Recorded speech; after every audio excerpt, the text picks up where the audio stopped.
This conference will now be recorded. Okay, this is the October 12th, the second weekly meeting of the month of October for AnCan Advanced Recurrent Prostate Cancer Group. We'll get going. My name is Peter Kafka. I'm talking to this evening or this afternoon from Maui, Hawaii. It's been raining at my place for all week, raining and blustery and nasty, but it's okay. You can't, if I complained about living in Hawaii, nobody would believe me anyway. So weather's not a factor. It's good to be with you. We've got people from all around the country, East Coast, Central, West Coast, and out in the Pacific. So one new person on, and I'm going to explain the rules. This is Jeff Preston's new. So I'm going to ask you some questions to start off with, Jeff, just so we can get on the same page here about your situation. And then we've got a kind of a pretty healthy emotional, mental, experiential brain trust here of all walks of prostate cancer. Some of us have been dealing with it for many years, some recently, and gone through all kinds of treatment and this and that. So we will try to help as much as possible, and everybody will kind of, you'll hear that people will kind of give you some ideas, and you'll be able to connect with people probably in a similar situation than you are. So that's great. If you're comfortable with it, I'm going to ask you some questions here. Sure. So Phil Preston, right? Preston, Preston, Jeff, yes. Where do you live? I live in just south of Asheville, North Carolina. Okay. And when were you diagnosed? I had my biopsy the 23rd of August and got the results, a week or so later. Okay, so very recently. Yeah. Okay, and what did the biopsy tell you? That I have a Gleason score 8 sample in my, and 5 in total of all the biopsies showed that some form of adenocarcinoma, and most of them were 6s, but one of them was an 8, and so I'm being treated as it's an aggressive cancer, and so we have to do a lot about it. So. Okay, good. And where you working with a urologist? Yeah, I worked with my local urologist who's actually out of Asheville. I live in Brevard, North Carolina, and he comes down here once a week. I worked with him initially. PSAs were going up. Last January, we did a biopsy in the clinic. Didn't show anything. Did another test that he had to send off to California of some fluids. And that didn't show any, or it showed that there was supposed to be cancer. We checked the PSA again in July, and it was up 4 points from the last time in January. And that's when he said, we better do an MRI and start looking at it more closely. Well, with the MRI, they could see where the lesion was and could do the biopsy more carefully, or more accurately, I should say. Right. And good. that's when they found what they found. Okay. And so have you had any scans since then, like a CT scan or? Yep. I've had both a CT scan and a bone scan. The CT really wasn't specifically for the prostate cancer, but when they did the MRI, the person who read the MRI saw a cyst on my kidney or somewhere inside there that they couldn't really evaluate, but said it should be. So my GP arranged for a CT to look at that, and in that reading of the CT, the person who read it said that they didn't see any indication of cancer via the CT. Good. And how old are you? 69. Okay. And have they talked about treatment at all? Are they kind of pushing you in any direction or giving you information?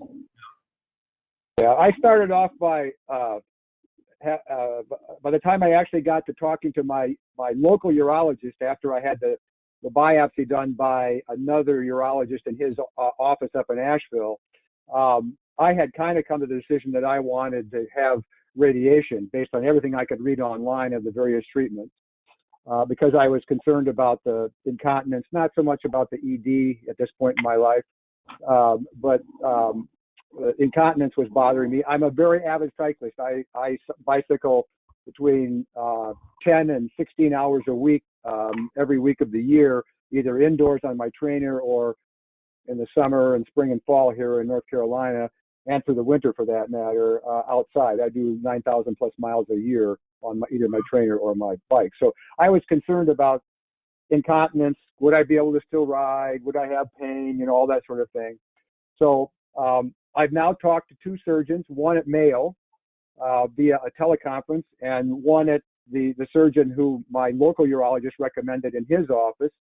Both of these folks would be doing robotic surgery. And I talked to a oncologist, a radiology oncologist. And so I've talked to all those people, and the consensus seems to be that prostatectomy is the right way to go, because I have a big fear of the ADT therapy, because I'm really concerned about the impact on my ability to have my active lifestyle of cycling and a lot of outdoor activities. So I'm scheduled actually now for November 3rd to have that robotic prostatectomy, but I'm kind of, after asking some questions on some foreign boards in the last few days, wondering whether I should take some more time before I just go ahead and go this route. Okay, good. You probably can, is my gut feeling, but we'll talk more about that. So, great, good information. You sound like you're on top of things. How much, the Gleason 8, did they tell you how much was involved, how big a lesion was that they found? They give it to you? It describes the size of the lesion in here somewhere. I'm looking at it, but I can tell you that the core that had it, it says that it was 45%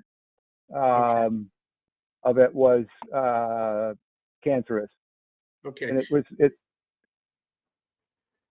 Did you get a second opinion on the pathology?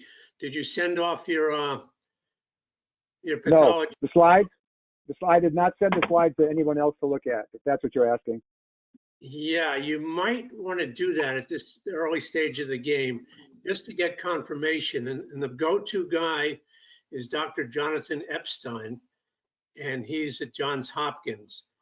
And you don't really need to get involved other than call your urologist and say you want to have the slides sent to Dr. Epstein for a second opinion, and your insurance will cover it. It's pretty inexpensive too, but he's the standard go-to guy, and he recommends, not because he makes money on this, but because it's become almost a standard of care thing now, that anytime there's any question or in your situation with one core Gleason 8, you probably want to get a second opinion on it. With everything else is a 6, just to just have another pair of eyes, because it's a subjective thing, pathology. That's the part that I don't have a good appreciation for, just how subjective it is. I'd be curious to know to what extent what percent of those sent to Mr. Epstein are actually turn out to be a different reading than was originally read. Do anybody have any of that kind of information? Yeah, yes. A fair number, but he will also tell you that he admits that he makes mistakes about 20% of the time. So it's pretty common practice now to get a second opinion, and you can talk to him if you have questions. You'll get the results back in a couple of weeks, and And if you have questions, you can call him up, call his office up, and you probably get him on the phone and talk to him about any, particularly if he upgrades you. I got the name, but I'm sorry. Tell me what the organization was again.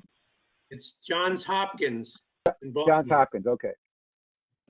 Yeah, just tell your urologist, and you might have to lean on them a little bit. I mean, sometimes it takes several calls to get them on the case to do this, but they should know the drill. And you can look them up online too. There's a website for him at Johns Hopkins, and explains everything they do and how common it is.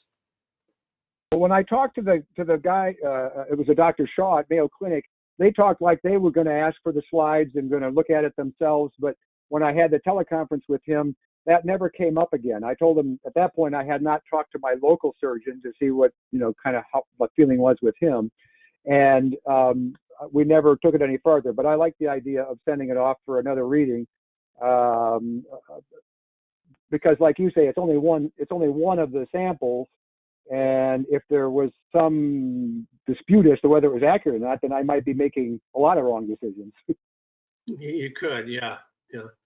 Anyway, I'm going to open it up. Some of the other guys might have some comments on this one. I guess I was going to ask Peter, what's your current PSA? The PSA that I had done in July, which is the most current one I have, was 16.6 or something like that. And it was up from about a 12. I've got the results here on a slide. Hang on. It was, last October, a year ago, it was 12.7. And in July 21st, it was 16.63. So it had gone up, 4 points. And when it was 12.7, did your urologist wasn't concerned? No, I think that was actually done by my GP. He told me that it was high and I should see a urologist. At that point, I did not have a urologist. And my history is I've had a high PSA since and back when I was working in the early 2000s. And I went for a biopsy at that point. It showed nothing. And the PSA would bounce around a little bit. And so and with things I had heard about PSA, I was kind of doubtful that it was, it was because it was so varying that it was how accurate, how important it was. And so when I got to 12 point whatever, I didn't pay enough attention to it. My fault. That's on me. Well, the other question I was going to ask is, were you biking it before the PSA test? You mean immediately before the PSA test? Well, the same day. Well, I don't know. I mean, let's put it this way. I'm on my bike 5 days a week. So, if it was one of those 5 days or, there's a good chance it was either that day or the day before for sure. Because that definitely can affect your PSA.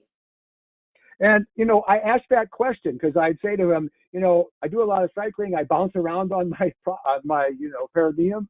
And what could that affect the PSA? Well, we're not quite sure whether it does or not. And, it might affect it for a short period of time. I never got anybody believing that might be the cause for this elevated PSA. Well, I mean, I don't think it's going to be the cause, but it just can explain some of the bouncing around. The other question, the question really that I think you want to rule out, that I would want to rule out, even number one, I think a second opinion by Epstein would be great. If he reclassified the 8 as a 6, you're golden, right? If he saw, well, wait a minute, I don't see it. Secondly, if it is an 8, you really, which is a Gleason grade, it's now called grade 4, you really want to make sure it's confined to the prostate before you make any other decisions. And, that was my point when I went to see the oncologist, the radiology oncologist. I'm not quite sure what to call these people, but the folks who focus on radiation. And I said to him, it seems to me it's really important to know whether this is metastasized somewhere else in my body or not. I talked to him about the new PET PCMA or whatever it's called that I've been doing a lot of reading about.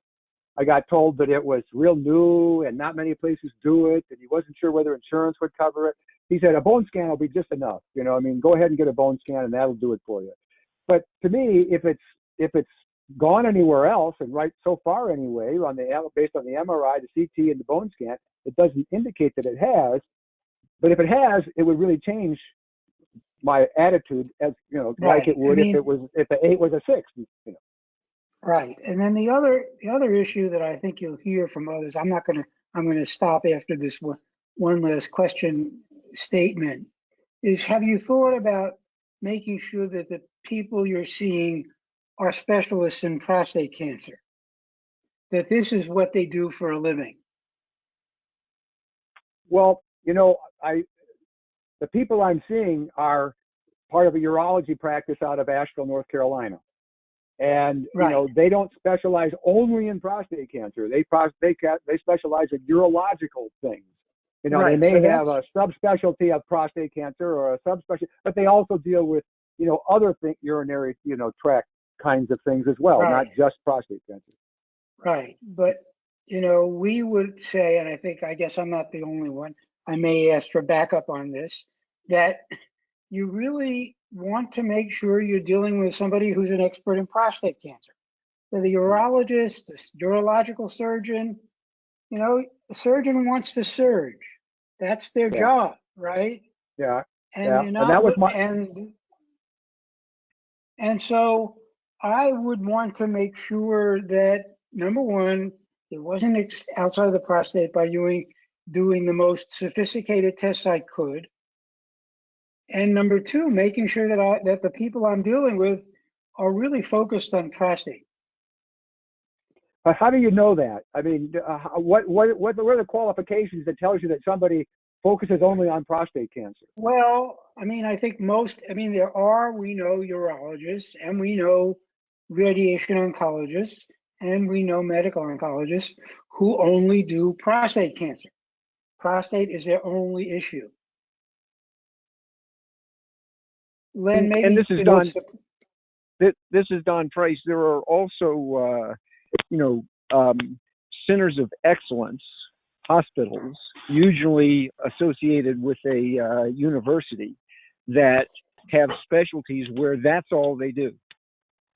And that's where you want to go. You know, if you decide you want to have either radiation, Don Price speaking, if you decide you want to have either radiation or prostatectomy, you want to go to, and these other guys know better, but Duke or UNC or Emory or someplace where that's all they do and it's a specialty. And if you go, regardless of whether it's radiation or surgery, you want somebody that's done it 1,000 times. And you were talking about, you know, exercise, you know, and I bike and I run, and had a prostatectomy, you know, done by a guy who just does a million of them. And I ran a 10K 6 weeks after the prostatectomy. And while I was on 18 months of hormone therapy, I was biking, running, going to the gym, you know, so all these things are in fact encouraged if you have these things. You know, it's encouraged that you get as much exercise as you can.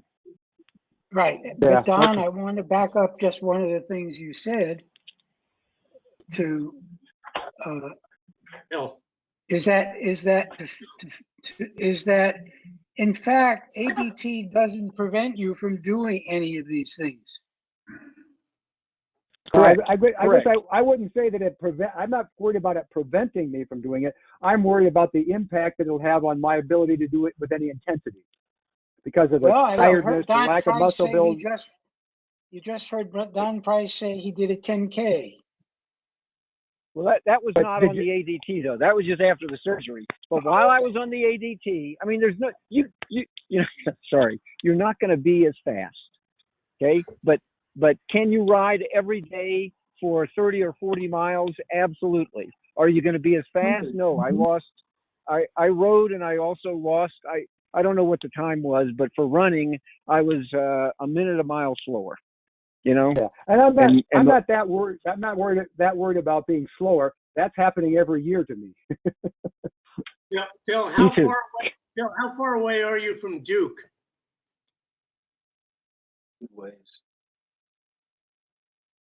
Who are you asking of? Phil, you. Me, This is Jeff, You're How asking far- Jeff. how Ask far are you? Jeff now. Jeff, you mean Jeff? You mean Jeff? yeah, yeah, okay, good. That's what I thought you meant, but you were saying Phil, so I wasn't sure. I am from Duke. I'm probably 5 hours away, 6 hours away, maybe. Certainly Oh. doable. I mean, it's not like it isn't something that I could do if I thought it was important, which I do. Let me wade in here a little bit because I've been quietly listening. I'm now back home at my desk. Couple of things. I think you need to be less worried about urologists not specializing in prostate cancer, because most of them do. Occasionally, you're going to find a urologist that specializes in benign prostate issues or in women's issues or in multiple sclerosis or something like that. But by and large, most urologists' bread and butter is prostate cancer. And if they don't tell you otherwise, it's pretty fair to assume. The big issue is, what is the experience of the community practice guy versus the experience of the guy at a center of excellence? And I think that is really the point these guys are making. I mean, if you went over to Duke, we'd probably get you to see Judd Moole, who is terrific. And if Judd was doing the surgery, there are a few people better in the country that you could find. And if you weren't suitable for surgery, Judd's the sort of urologist that would tell you so. Now, Okay. that's not what's going to necessarily happen if you go into a community oncologist. There are a bunch of issues. I'm really, really pleased that Peter brought up the second opinion with Epstein. Jonathan Epstein. Yeah, Epstein. And I remember you were on the phone, so it doesn't help you if we put it in your chat, in the chat window. But if you give us your email, we'll send you the link afterwards. Okay, I'll do that. And so we'll come to that momentarily. But as Peter said, you know, with so many 3+3s, I mean, didn't you say you were 5 out of 14 were positive cause from memory? Yeah. So 5 out of 14. Well, I'm looking at the report, and there are 5 total. 4 are 3+3s, and 1 is 4+4. Right. And where was that disease? And where was the 4+4? Where was it, in the base or the apex, or the mid? I think it's apex. Okay. Let's put it this. It's in here somewhere. I just don't recall. Okay. So then let me just tell you, the apex is the best place for it to be, and the base is the worst place for it to be. Now, if that 4+4 got downgraded, you would have other considerations. The first thing that I would be doing with that report is I'd be going to Memorial Sloan Kettering nomograms to see exactly what the likelihood is that surgery alone will be successful. Do you understand what a nomogram is? Actually, I've been out there tonight. I've been out there early this evening, and I filled in all the information, and I looked at the results. I'm not exactly sure how to read the results. I don't. One thing confuses me. We can get back to that if you want, but I have put it in. But the part that I don't get is, one of the people on one of the forums that I've asked a question on was saying he used the nomogram to make a decision away from surgery and towards radiology. Yeah. And he said, just look at the numbers, the comparable numbers. Well, I can see what it's saying about if I get the prostatectomy. I don't see anywhere where it says anything about what happens if I do radiology. In the interest of time, let me explain to you, because I used it to choose radiation over surgery. I intended to do surgery. They're going to tell you a percentage of recurrence. That's the big number they give you. What was that? What was the percentage of recurrence in your case? the likelihood of it recurring within 5 years. That's the big number. That's the money number that they give you. Okay, I'm just scanning through I downloaded a PDF of it. Okay, well, it's right at the beginning of the PDF, and it's in larger letters, larger numbers than font than anything else. It'll say something. It says primary treatment outcomes: probability of cancer-specific survival after radical prostatectomy, 99% for 10 years and 97 for 15. No, there's a recurrence number. If not, then you were doing a different nomogram. You want to run the nomogram that tells you the Memorial Sloan Kettering nomogram that tells you the likelihood of recurrence after your disease.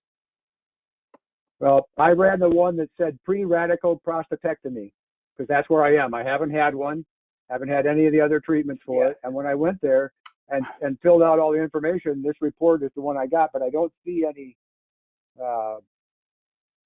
Well, I'll call it up on my screen. The way you use it is it tells you how likely you are to recur. And the more likely you are to recur, the more it pushes you towards avoiding surgery. In my own case, I was 70% likely to recur. So I said, why am I rolling the dice for a 30% chance that I won't have to do any more treatment? Okay. And so I decided to do combined radiation therapy, and I did 28 months of ADT. And I was an endurance athlete, by the way. So okay. How long ago was that, Rick? 2007. And I was fortunate enough to get, I was T3.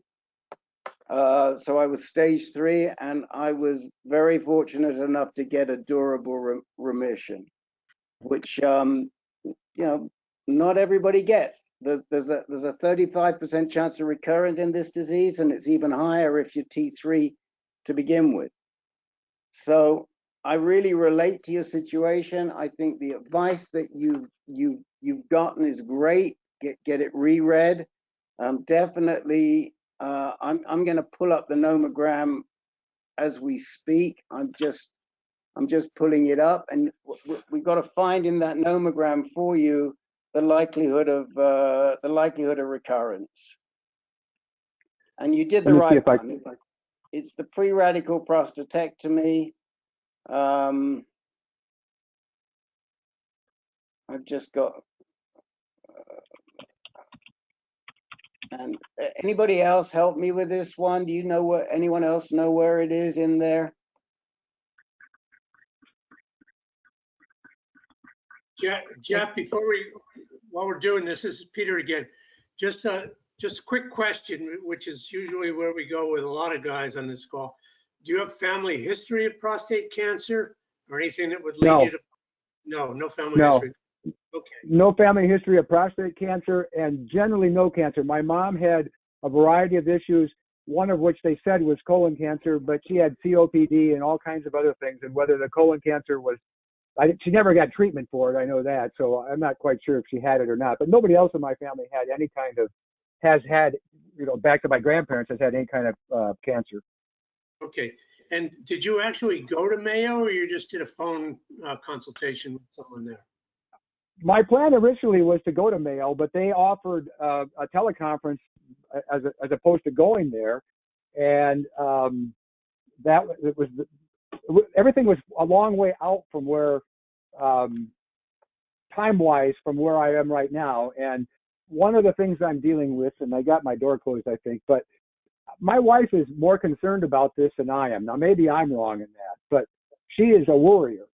And so she's pushing to, let's get this taken care of. You know, we got to keep on this. We got to make this happen as soon as we can. And all the other things I've talked to doctor-wise, they say, you know, it's not something that you have to rush into. Make sure you're comfortable with the decision before you go forward with things. And so, you know, I have a bit of a home situation I have to deal with as well. Yes, we totally understand that. You know, we run groups for guys on active surveillance with Gleason 3+3s, and it's amazing how many wives push their husbands towards surgery when they don't need it, where they could go 10, 15, 20 years, maybe never having treatment. But the idea is that cancer, we got to cut it out. We got to cut it out. Yeah. Where Yeah. prostate cancer is a whole different game, and you probably do have time. So we're going to move on to others, but first thing is get a second opinion on the pathology. You've got some great resources in North Carolina there, Duke and the university, and and come back to us. My email is peterk@ancan.org, and Rick, who is speaking to you about the nomogram, his email is rd@ancan.org. And communicate, send us something, and we'll keep in touch with you and give you some names of some excellent people who might be really worthwhile to connect with. Rick, could you tell me? Help. You said Judd, and spell his last name. Moul, M-O-U-L. It might be two L's at the end. M-O-U-L or M-O-U-L-L. Peter, do you remember Judd Moul or Joe Gallo? Do you remember if it's one L or two L's? M-O-U-L. M-O-U-L. Okay. Peter, did you get Jeff's email? Okay. Easy, Larry. Let me just finish up here. Okay. Couple of things. You have to expand the box that says progression-free probability after radical prostatectomy, Jeff. Yeah, I'm going back to the page. Okay. Now, I just put it in very quickly. The problem in your case is it's distorted because you only had one positive, you only had 1 4+4 and 4 3+3s, and it doesn't ask for that information. So I think it probably overstates. But right now it's saying that there's a 28% likely, and I put your PSA in as 16. I think that's what you said. Close enough. And it says that the likelihood of progression-free probability is 28%. So you have to okay, think, I see what you're. I see what you're looking at now. I see progression-free probability after radical prostatectomy. That's what you're talking about. Right. And it says 5-year 31%, 10-year 19%. Okay, so 31% is the number that I was trying to get to, and that 31% is probably overstated for you. You're probably, I'm just guessing, but you might be closer to 41% or even higher because it was only the 1 4+4, and we haven't looked at how much or how big that lesion was or anything else. But what that's telling you is within 5 years, you're probably going to have to do radiation and hormone therapy. So then you got to say to yourself, do I want to do the surgery and have to do radiation and hormone therapy anyway? Now, got it. I understand what you're saying. That's the number that was confusing me though, because hold on. I was 56, and I just said to myself, you know what?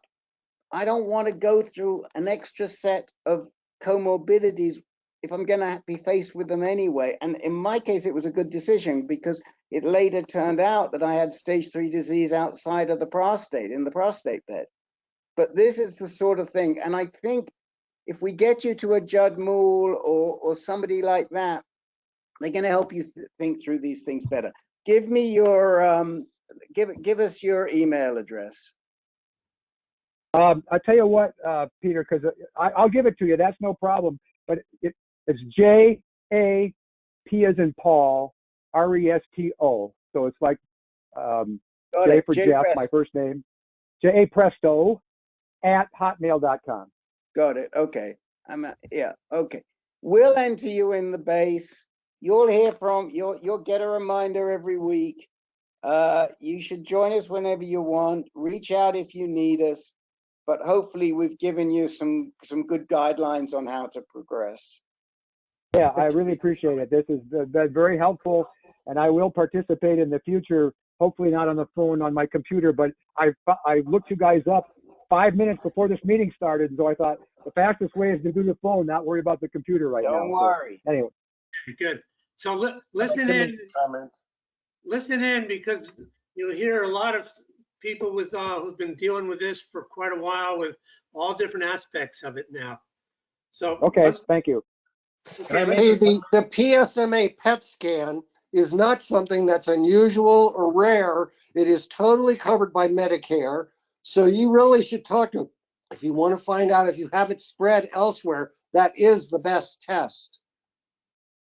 You don't have to have any indication via a bone scan or a CT or an MRI that it might be before you have that test. It's just you can just ask for it. It's not really clear. So, you know, they did 2 trials.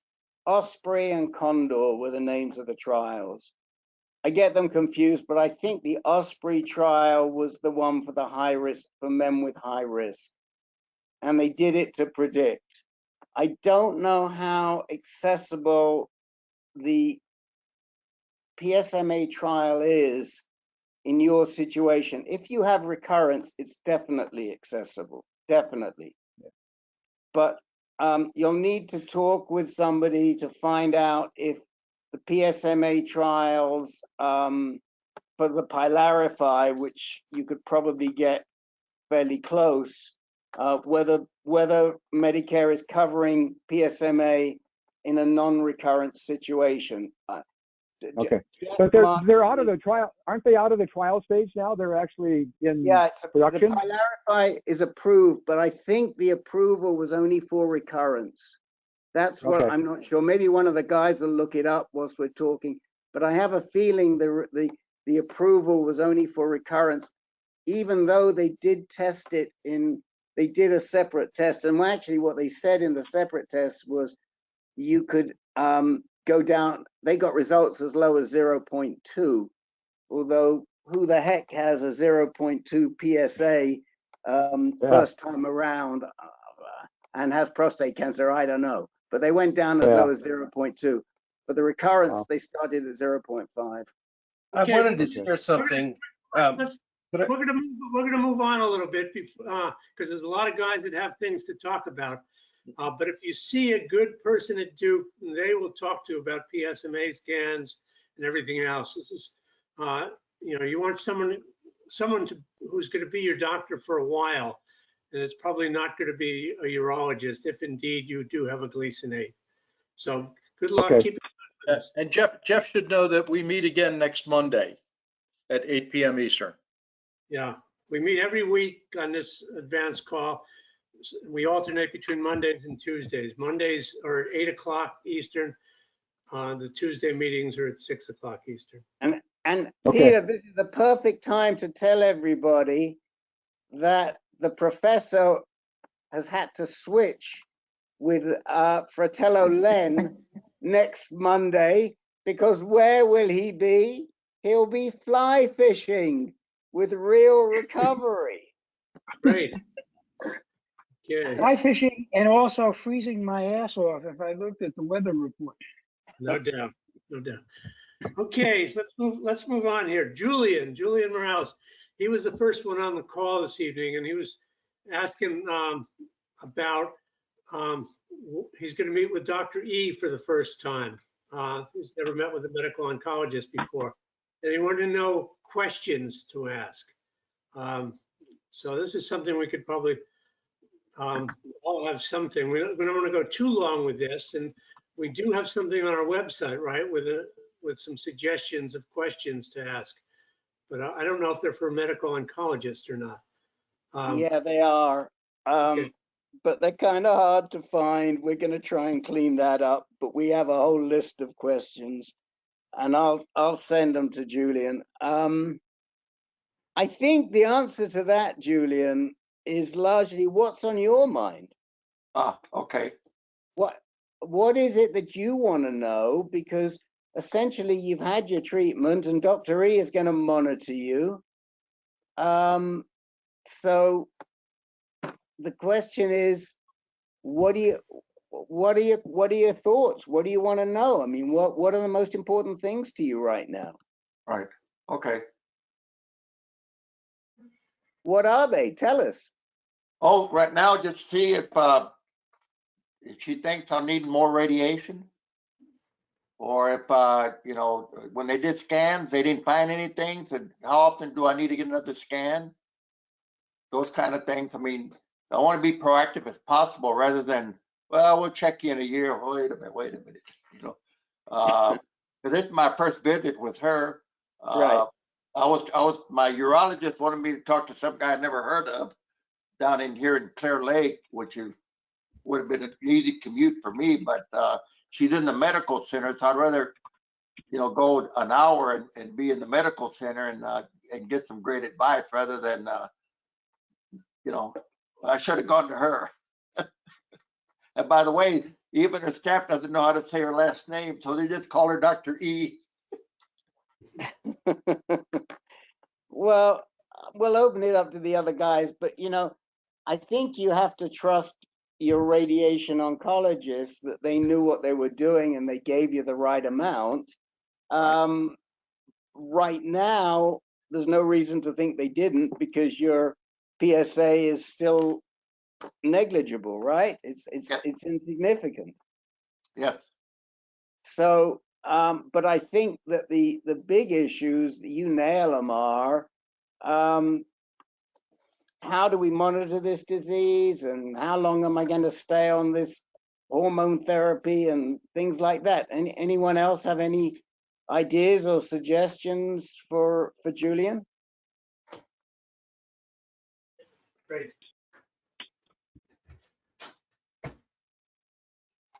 Wow. I've got a suggestion for him. Please. Find out how often your doctor is suggesting you get a PSA test.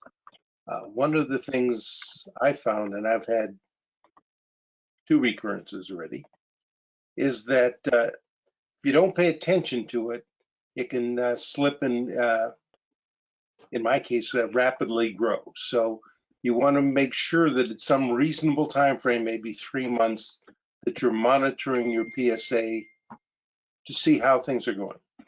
Right. Yeah, my urologist recommended 6 months, but I didn't like that answer. No. And I think that's a great suggestion from Phil. A really good suggestion. If it were me, well, I mean, I was at Kaiser. I got tested monthly. Some guys feel that's too much because they don't want that pressure.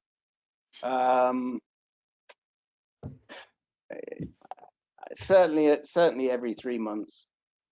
How often are you getting tested now, Phil? 3 months. Yeah. Mine is 3 months. This is John. Yeah. So. But that'll be the questions I'll ask her. I was talking to Peter earlier. He said might consider genetic testing or germline. Yeah, if you've never, she's good on that. Do you have cancer in the family, Julian? Yes, my dad. Well, I mean, my dad, my sisters. It's my sisters had breast cancer.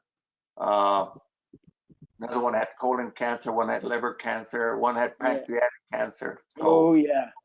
So definitely. Definitely. You can also ask her where the best place to get Greek food is in Houston. Oh, that's my first question. I already know. I recommend there one here in Friendswood. Okay. Well, you keep us posted. You know. I will. I'll let you know. We like.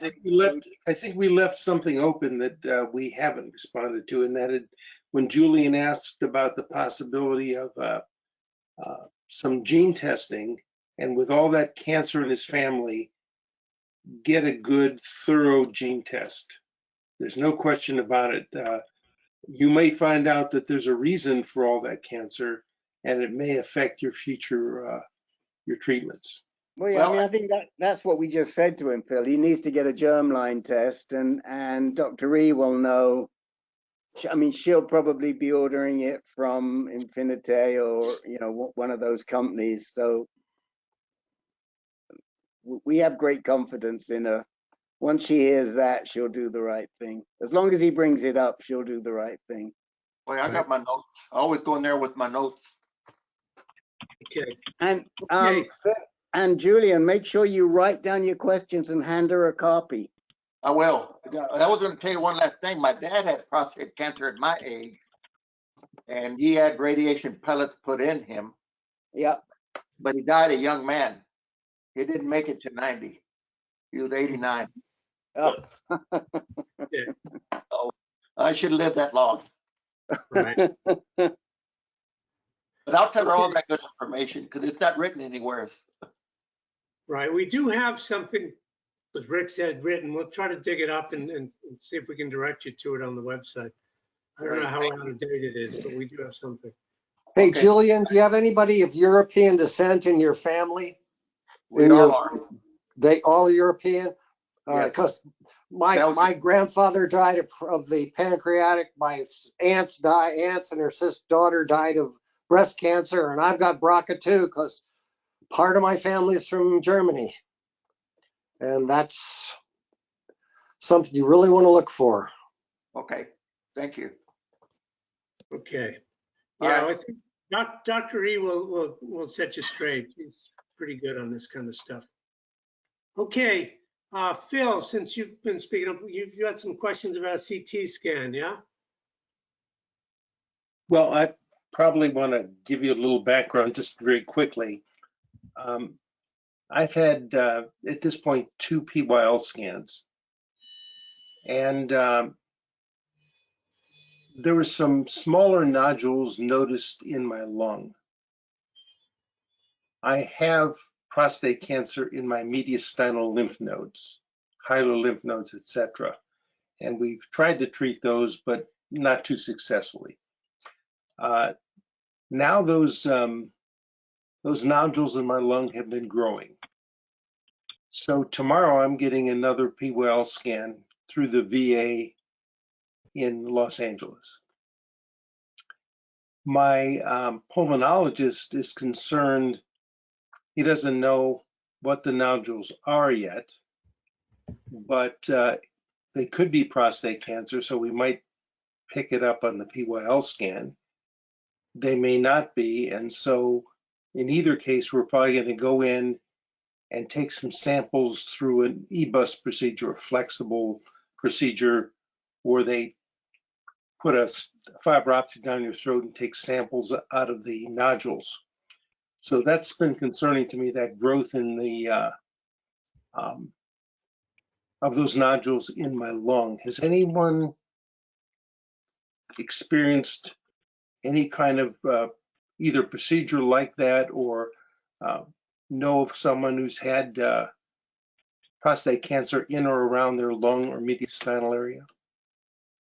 Several.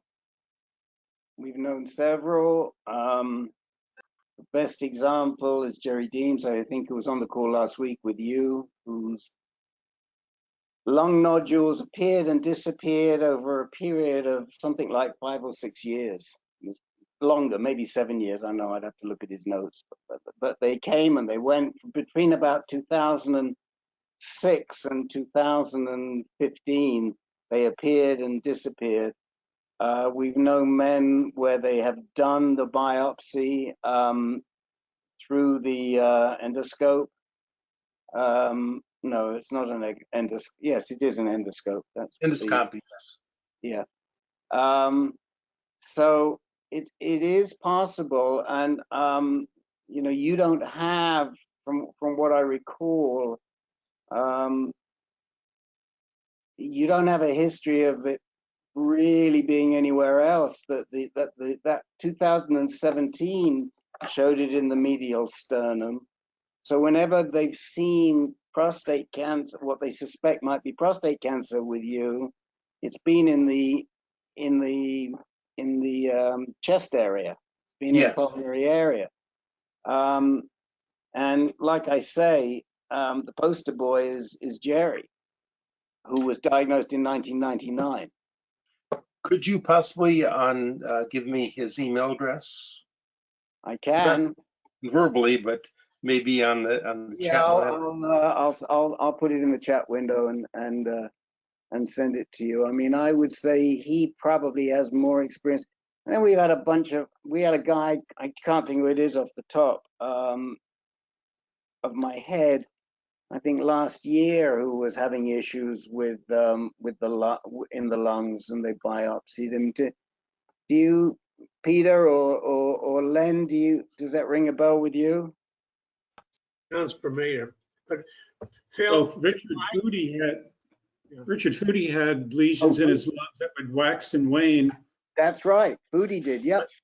Yeah, but they were cautious about biopsying. They're afraid of a collapsed lung. Yes, right. There's a concern. Now, this is getting into scary territory here for me. I mean, when it's in my prostate or some other areas that aren't too concerning, I'm not worried. But when you start getting into the lung area and the possibility that it might be some other kind of cancer or nothing, you know, it's a very concerning.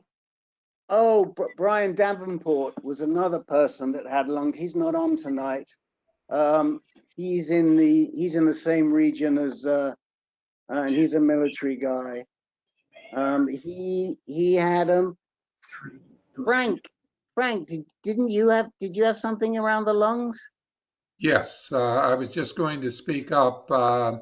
They found 3 nodules on my lungs with an Oxman PET scan, and they were in the 1 centimeter size, which they gave the percentage as 95%.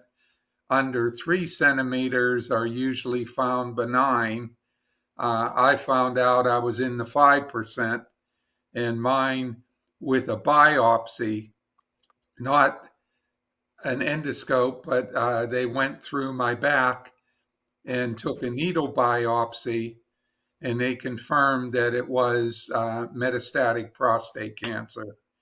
And I went through 6 treatments, chemo treatments, to get them under control. I completed the chemo at the end of April. And right now it's under control.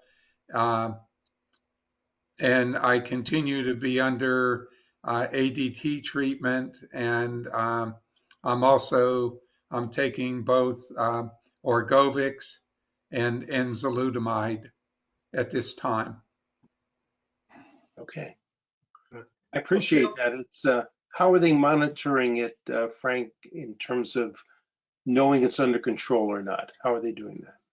CT scans and bone scans. And my GU oncologist actually, which helped me a lot, he brought up the previous CT scan on the 1 screen and then had the current CT scan on the 1 screen. And as I don't know what you call it, as they index through the slides of the position of the CT scan, they were able to show the progress for the period of time between the scans of whether they were shrinking or growing.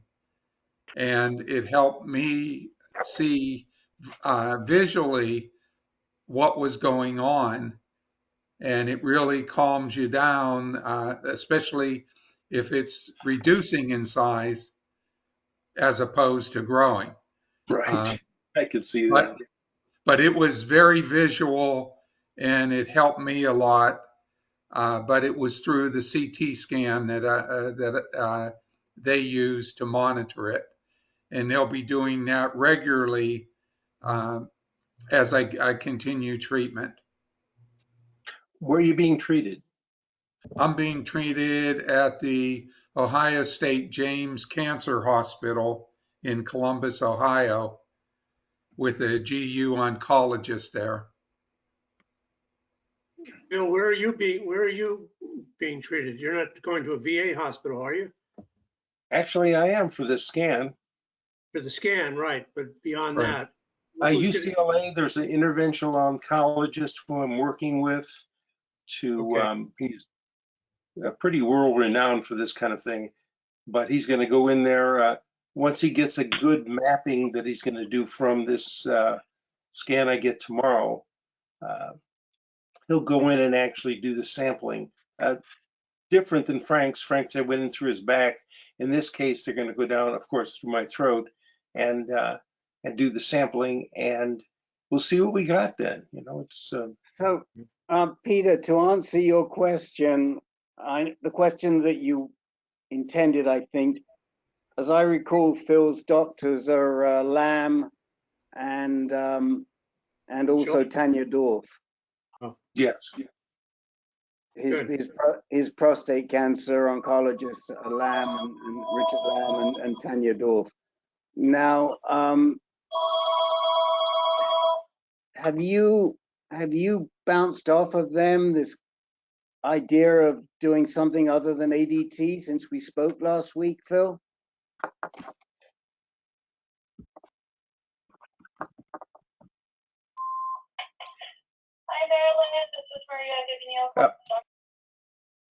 Wait 1 second. I gotta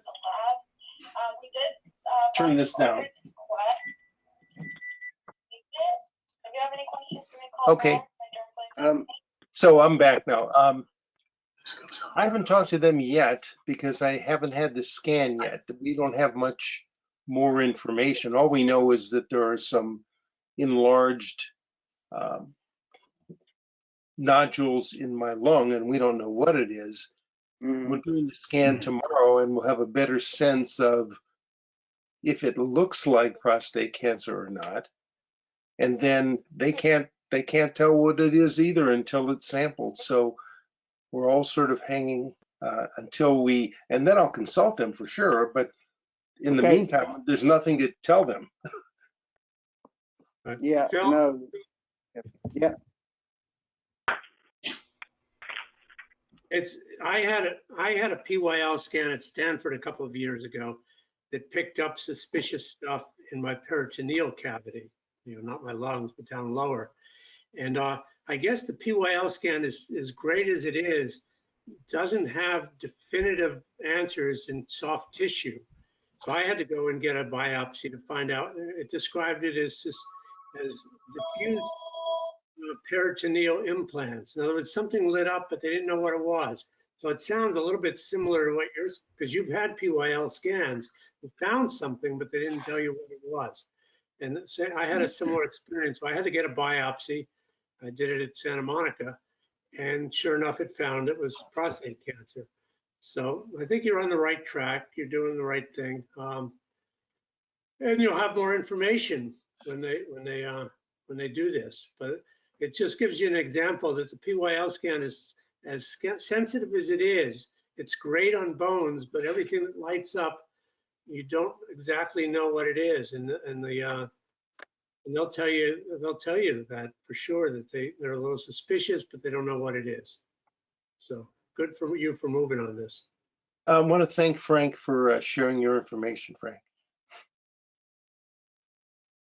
Sure, and I'm also a veteran, and I left the VA system with a second opinion, and I went to the James Cancer when I thought that I moved outside their level of experience when I found out that I was having reoccurring cancer, and felt more comfortable going to the Ohio State University. I could share this with all of you. If you're a veteran of certain periods of time, you can get scans like this. This PYL scan is not going to cost me anything. It's probably one of the most advanced scans available through the VA. I can't get it through UCLA without paying $3,000 and waiting 3 months, but I was able to get it within 2 weeks and get at the top of a list at the VA. So if you have VA eligibility and you might want a scan like this at some point in time, it could be available to you. So I just wanted to share that, and at no cost.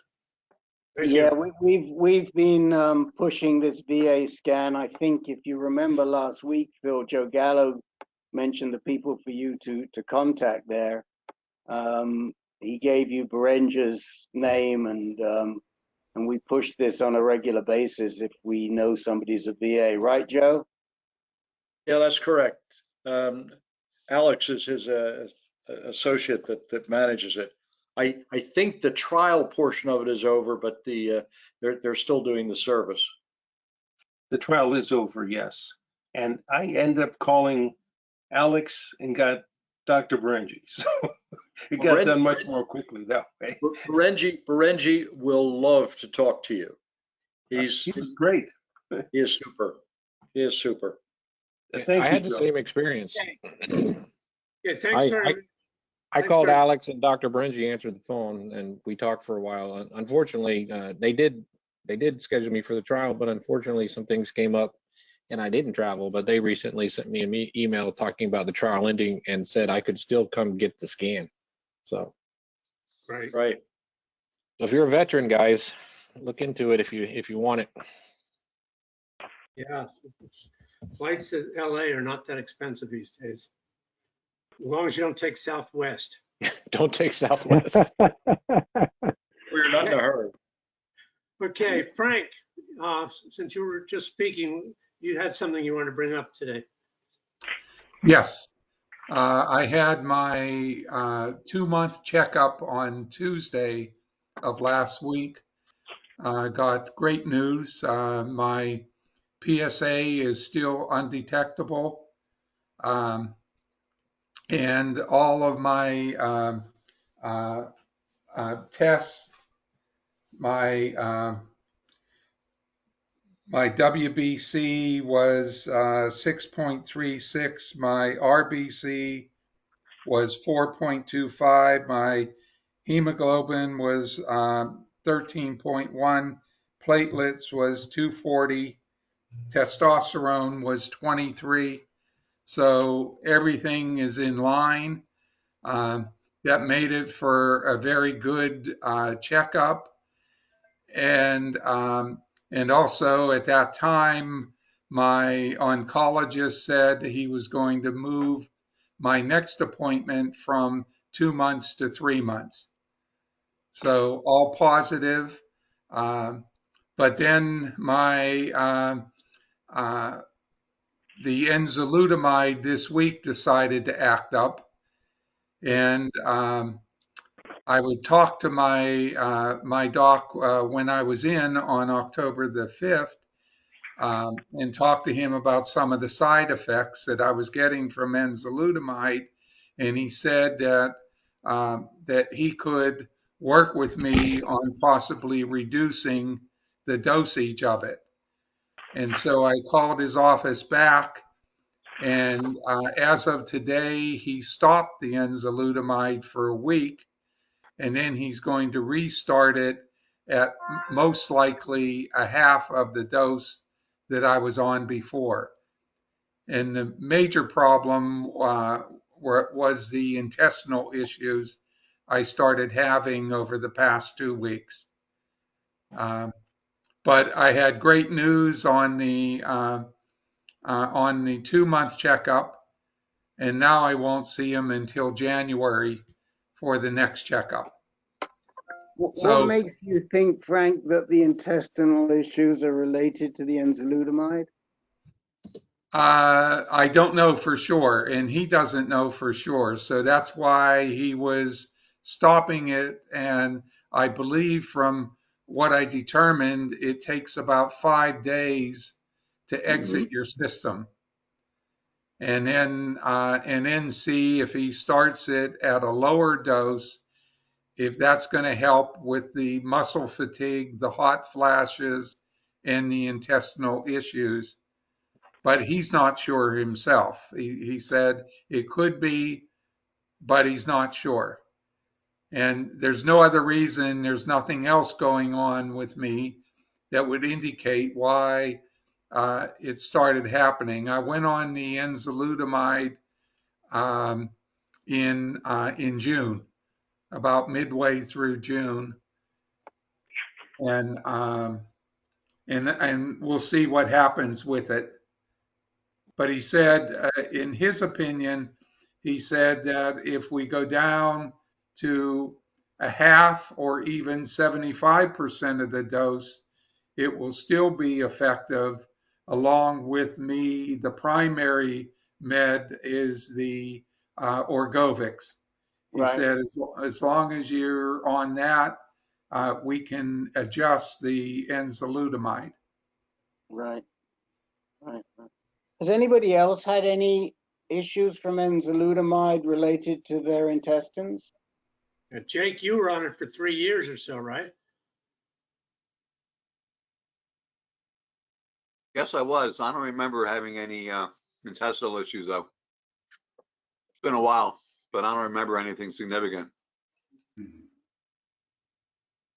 I've been on enzalutamide for a year, and I have had stomach problems, and I've had intestinal problems, and I never associated it with the enzalutamide. But recently I worked with my doctor, and we cut the dose down in half, from 160 milligrams to 80 milligrams, and so I'm taking that daily, and I'm measuring my PSA monthly now, and but it seems like my stomach problems have gone away. Actually, I never correlated it. I never correlated anything my stomach issues. So it's interesting you bring that up. But I have had stomach issues, and I actually had a gallbladder attack back in February, which went away, and I never had to do anything with. And since then, I've seen a internist to try to work with me to see if there's anything wrong intestinally with me. I've never been on enzalutamide, but I know that the package insert says that diarrhea is not uncommon. It's a fairly common adverse effect, if that's the issue. That was never my issue. It was more intestinal pain, abdominal pain, in varying spots. It was constantly moving and rotating. So, but I haven't had the problem for a month or so, or a month and a half since I went to the internist and I got checked out and reduced the enzalutamide. But I don't know if I don't know if there's any correlation or not. I just want to bring it up that I've had some stomach issues. Yeah, these are powerful drugs. They're little pills, but they sure pack a wallop. Frank, have you taken the Orgovix on the road yet? To talk it up? We're just finishing up our life stories. I just received a draft from the writer, and we have our training next week, along with a photo shoot. Both I'm on it, as well as my wife as a caregiver in that side of the program. So I'll know a little bit more next week. On Tuesday, we have the 3-hour training program with it. So I'll learn more about the details and what's going to happen as we move into that next phase. Okay, well, we'll be looking for you on the Super Bowl. Yeah, I'll have one of the blimps.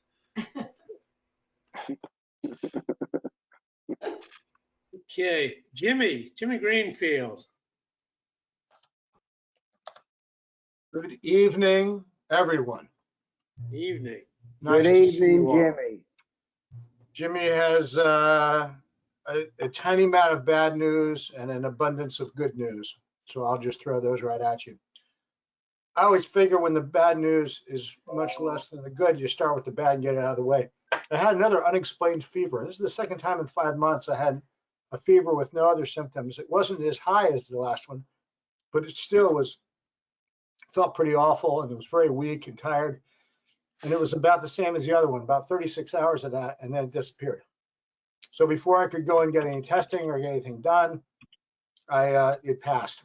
So I'm left to wonder what this could be. But I'm at that point in my life where, if I wake up and and the wolf has left and gone back to the forest, then I'm not trying to figure out how to get rid of him.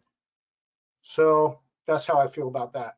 I did talk to my primary care physician. He threw us some possibilities out, but the best thing he did for me was to set me up with a urinalysis and blood test ready for me to go get at my Quest Diagnostics up the street, should the symptoms return, rather than to have to go through the, as we know, sometimes long experience of trying to get into the hospital waiting room or, into your physician's office. So that's what that is. Latest testosterone is now over 700. So this is pretty much at least what it was at my baseline. And, I got to say about it, I feel funny even saying it because I know a lot of guys are on ADT. A lot of guys maybe on it for life. A lot of guys have been off it and their testosterone never returned. I wondered if mine would. At 19, I stopped taking it a year. At 19 months, I was still castrate level. And, but then shortly after that, it started to rise. I got to say that, I do feel much more energetic. My mood is better. I'm getting rid of some of my fat. I'm getting stronger. Some of my libido has come back. Some of my sexual function has come back. But overall, I don't feel all that differently than I did once it got to like 250, 300. That was when I started to feel completely different. I didn't realize I felt completely different until after the fact. I still think that it was not that big a deal when I was on it. At one point, I was on abiraterone, chemo, and Lupron at the same time. And if I didn't know that abiraterone was supposed to have side effects, I would never have known. If I didn't know Lupron was supposed to have side effects, I would never have known. I didn't start getting side effects until after the radiation, several months later. Then I got it for a while. And mostly it was just I was tired during the middle of the day, and I got the warm moments, and I got lost hair on my body, and my cats stopped trying to get inside of my ears to eat the earwax because they had no flavor anymore, and weird stuff like that. But mostly I did okay. And that's where I just throw in a little bit about the exercise and say, I feel that, when I first got on diagnosed naturally, I went to the internet. I went everywhere trying to find out what I could about what I was facing. Because when I got out of the surgeon told me after he looked at the pathology report, he said, if it was up to me, I would probably not do anything. But I'm going to send you over to Ken Pienta, who's probably going to be more aggressive. Well, I was PT3B. I was seminal vascular invasion. I was a positive lymph node. I mean, looking back, why the hell did I get a prostatectomy? I don't know. But I went to Pienta and he said, well, if you do nothing, you'll be dead in 10 years. So that was the difference between those approaches. And then I got on the clinical trial. But the point of all this is to say that I can't know. I don't feel safe. I don't feel like, I beat cancer or any of that bullshit. I'm just really, really happy to be here today with you all. And I'm really happy that I don't feel the way I did, 9-10 months ago. So that's my Jimmy, you didn't tell us, is the PSA less than 0.1? PSA is undetectable. Okay. I didn't mention it because I got specifically tested for testosterone, but my PSA was also recently tested, and it will be tested again next month. Okay, because that's so what we'll see. Yeah, we'll see if the happy story continues. Obviously, Jimmy, over 700. Let's see those arms, man. Show us them arms. They're coming back. There's no question. Let's see. Mazel tov, man. Mazel tov. That's great. Thank you all. Yes. Can you mention for us new people what clinical trial you were on? It was, it's got a number that I can't remember, but what it was essentially was protocol of 2 years ADT, which I did not ask for, but was released from after a year. It was, in my case, 4 cycles of Taxotere chemotherapy instead of what is often the usual 6 rounds. About 4 months of abiraterone, which is Zytiga, which is you guys all know what it is practically, a second-line anti-androgen. It helps to keep this testosterone extra low. And I had 37 rounds of IMRT radiation. shortly thereafter that. And then at a year, once I finished with the Eligard or Lupron, then I was through with the treatment part of it, and the trial is essentially, I still get watched every 3 months, but unless anything comes of it, unless I get a recurrence or any problems, I don't talk to my MO right now. And I had a visit with my radiation oncologist, nurse practitioner, or, how you doing? I mean, a money-making call that amounted to nothing. But I'm just moving on as well as I can. Well, we're happy to have you with us, and that was a great report. You're doing great. Can I just explain to everybody, the trial part of what Jimmy did was adding the chemotherapy very early in the treatment cycle. Yeah, I mean, I'm glad I went, to Johns Hopkins because they did things that I found out don't happen for a lot of guys. They took my testosterone right away. They took it before I even got the prostatectomy. They started taking it right away. They also made sure to drive my testosterone down. It was below 10 the entire year that I was on ADT. Now, I don't know if that's just because I did the abiraterone for the first 4 or 5 months, but a lot of guys talk about getting on Lupron, Eligard, other HRH. Their testosterone only comes down to 50, 40, and as you all know, you guys that know, when you want it to be low, when it's you want it to be very low, and they said that was important. And I also, like you say, early chemo.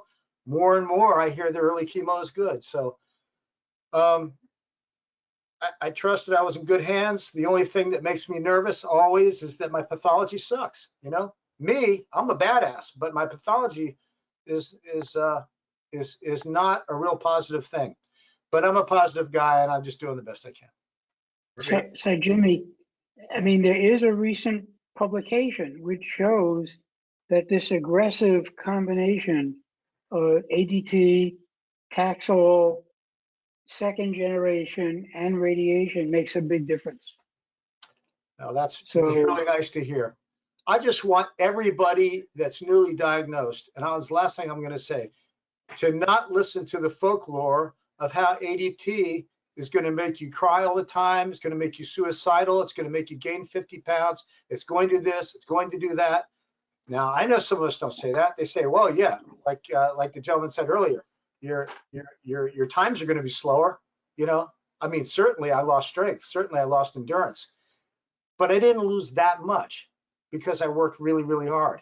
And I think when the way these drugs attack, they raise your blood sugar, they raise your blood pressure, they waste your muscles, they add adipose fat, high blood pressure across the board. For all the good it does, it's bad news. But I hate to see someone not take the good that can come with it because they fear the worst based on the people reporting, who are mostly the ones that have the worst side effects. That's my opinion. Very good. Good message. I agree with you. It's kind of like a bad dream. Once it's over, you're moving on. Jimmy, it's John. Regarding that temperature, remember, you do have a foreign body inside of you. I do. I have a balloon, a cuff, and a pump. I also got an artificial hip and 2 repaired shoulders, but never mind that. I also got a bone in my head. That's why they called me Bonehead when I was a kid. So yes, I know that I take that into consideration. But they didn't find any infection when they exhaustively examined me before. So I don't know. I just want everybody to benefit. Like in the 2 years that I've been, 2.5 years since I got diagnosed, I always say this: sensitive scans have become FDA approved and are available. They weren't before. Len Sierra's baby, enzalutamide, is available if you're guys like him that can actually get it. I don't know. He's got the special touch for that. But also the Orgovix, the Religolix or Religolix or whatever you call it. So that guys who want to, try to take a vacation, or if you're on it, I mean, I exercise very hard. I take good care of myself. I eat all the right foods. I do all that stuff. And it still took me 21 months before I returned to normal testosterone. And that was a long time considering I was only on it for a year. If I had been on for 2 years, it might have been that much longer. Some guys don't come back at all. And as we know, if there's about the pill, you come back quicker, much quicker. 4 weeks is what I hear, 4 to 6 weeks. So that's a game changer for guys coming in that might only have to take it for a little while. What a great thing for them. Right. Okay. John Antonucci, you had something you want to bring up tonight. Yeah, I got two questions. One is I was at the cancer center last week at Yale, and I was being my own best advocate and invoking the guys, to put some weight behind my questions. And finally, the APRN has had enough, and she goes, the guys, who are these guys? And I said, are they from Yale? Who are? So, I told her about AnCan, and I told her about the website, but I have a question of how to introduce the APRN to AnCan. Should I just give her the website, or should I invite her to talk to somebody, or should I invite her to the group, or how can I introduce her to AnCan? So what APRN? RN is registered nurse, assistant, something registered nurse? What Advanced practice nurse. That's a nurse practitioner, somebody that functions. Oh, she's a nurse practitioner. Okay. She's a nurse practitioner. Sorry, what does the APRN stand for? Advanced practice registered nurse. And what she does is she takes Dr. Petrolak's place when I'm doing okay. Right. So when he gets bored with me, which is a good sign, I'll see her. That's a very interesting question. I think I'd start her off by directing her to the website, to the prostate cancer page on the website, and also pointing out the Speaking Freely call. Oh, okay. I think we're going to be doing more and more in the space of mental health and anxiety support over the next year or so. So John, I had the same conversation with my team last time I was there, basically saying, look, you got to take this group at AnCan is worth participating. And then one thing I did do is I sent my medical oncologist a copy of our poster, which really I think sums up a lot of what we do. And I think if we had a flyer that was, we could send that PDF because it's designed for professionals. And so, you could send that to them and we can send it to you. Yeah, we've got to distribute that, Herb. We'll talk about how we're going to distribute it to all our guys. We need to do that. The poster. The one thing that I often do is send them to the recordings. Oh, okay. They can go to the website and they can click on the under resources, and it says recorded groups, and they can find them all there, or they can go to the YouTube channel. I prefer to drive everybody through the website because they see other things that they might not see if they just went to the recordings. But there's the YouTube channel, or there's coming on and looking at all the recordings, and they can dip in and out. They can go through, they can go back and find the old recordings. We summarize what we talked about, and I think that's probably a very easy way for them to get a sense of what gets talked about in here. And tell them that we've got something like 15 prostate specific groups meeting every month, covering all aspects of prostate cancer. Yes, I did tell her that, and that my group was the high risk recurrent group, and I didn't want her to think that because it wasn't a Yale group, was just a bunch of guys, talking that didn't know what they were talking about. And it's men and women too. It's not just, it's more than the guys. Yeah. I mean, Speaking of which, I just very quickly, I did want to welcome Carrie. I spoke with Carrie yesterday at length, and Carrie, it's a little late to come in as a new person because we sort of do that in the first half of the group, but hopefully at least you'll hear what's going on, and if we have time at the end, we'll definitely come to you, and if not, next week, next Monday night, try and get in at about 8 o'clock Eastern, and we'll definitely spend the time with you about your dad, for sure. Okay, that's perfect. yeah, hang in there, Carrie, because we may well get to you. We just have a few more people. As a follow-up to John, I've mentioned AnCan at every one of my appointments, and my GU oncologist has 3 nurse practitioners who see me prior to my oncologist, and they all know about AnCan. They know the website, and I've told them how it's helped me, and that they should, if they could, recommend it to any of their other patients who are looking for that type of support. And they're now very familiar with the name and the information I have brought back to them that I've learned in the calls. Okay, yeah, I'll do that, and I'll try to get them familiar with the flyer and all that too. By the way, Frank, they gave me the same advice as you as far as my androgen blocker. I'm off it for 1 week to see if side effects go away. My second question is, I'm going to get my first Trimix lesson tomorrow, and I wanted to know if anybody had any pointers, so to speak.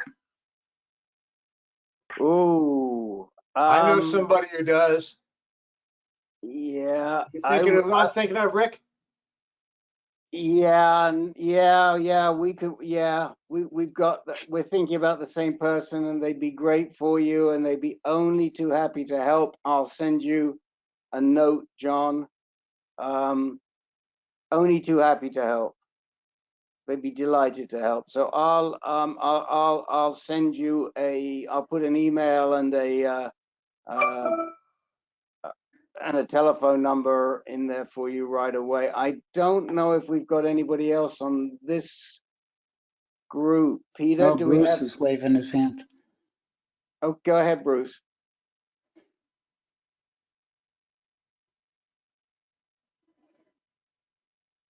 Oh, we can't hear you, Bruce. I don't hear Bruce. I'm in trouble.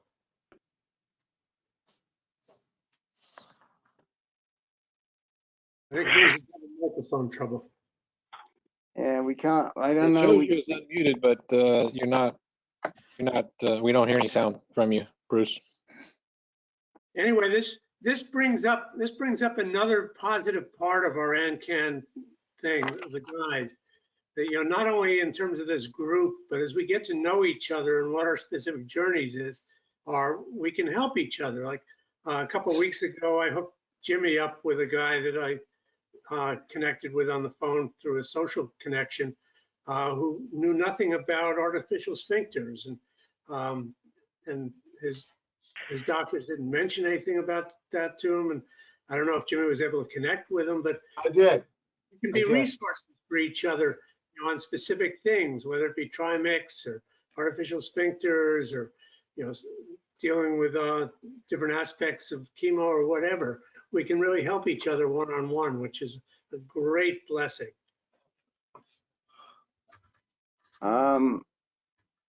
Yeah. I'm sorry, Bruce. We just can't. We'd love to get to you, but we can't. Tried going out and coming in again. I'm not sure. Anyone else have any? What is Trimix? Yes, I thought somebody might ask that. Trimix, a mixture of 3 compounds used to get an erection. Okay, I'm pretty familiar with it too because I use it. Okay. Okay. So do you want to, I can connect you and should I connect you and John together? Is that the best way? Yep, be happy to, Rick. Okay. So I'm sending you a couple of people, then, and with telephone numbers and emails, John. So you got two really good guys, two of our favorites, Mr. Muslin and somebody else. Okay.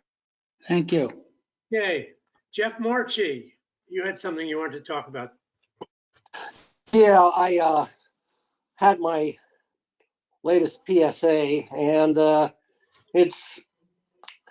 I'm not doing great PSA wise on Abby. By the way, Joe, I don't know how to pronounce it. The light behind you is blinding. If you can turn it off, it'd be great, but it is absolutely blinding, that light. That's great. In July, my PSA was 1.1. In August, 8.2. In September, 1.6. And this month, 2.2. So it's doubled in 2 months. I had a bone scan yesterday, and they found no changes from my April bone scan. I had a CT scan a couple of hours ago, and they also found no changes since April. And I'm just wondering what the thoughts are on. I mean, it seems that the Abby is preventing the metastasis from growing, but with the PSA rising, is it possible there's something they can't see that's growing, that's causing the PSA to rise? Some people have said this is just, it happens, and you can't just go along with the PSA. You have to also take a look at what's happening with metastasis, or whether they're growing or not, or whether you're getting more. Thanks. Jeff, we're losing. It's about getting a PSMA PET scan, but with the way things are going, the treatment would be worse. I was just wondering what other people thought about what Have you had a PSMA scan? that they would move forward with. Have you had a PSMA scan? No. That would be. No, but the reason is I've had it.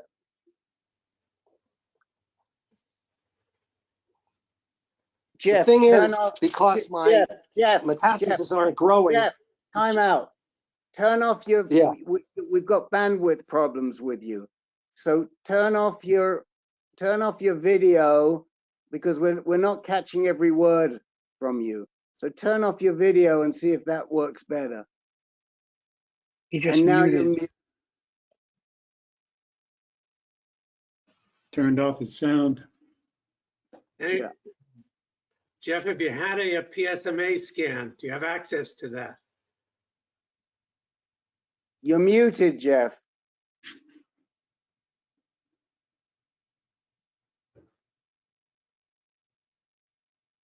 Now unmute.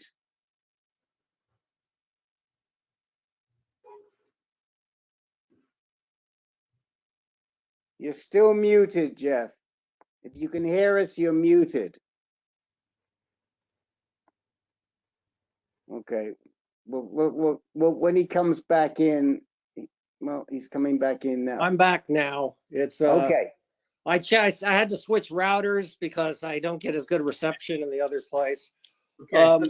I have not had a PSMA scan, but because my metastases are not growing, they will not consider it yet until something else happens. And that's why I only had the CT and the bone scan, because they wanted to see if those showed any more changes. Okay, and there weren't any. The whole point of that doesn't make sense, and I can't imagine that's what Andrea is saying, because the whole point of a PSMA scan is to be able to see metastasis when the bone scan doesn't see it. So you've got to go back and say, but this is the point. Something's going on. I've got a high enough level and I need a more precise scan.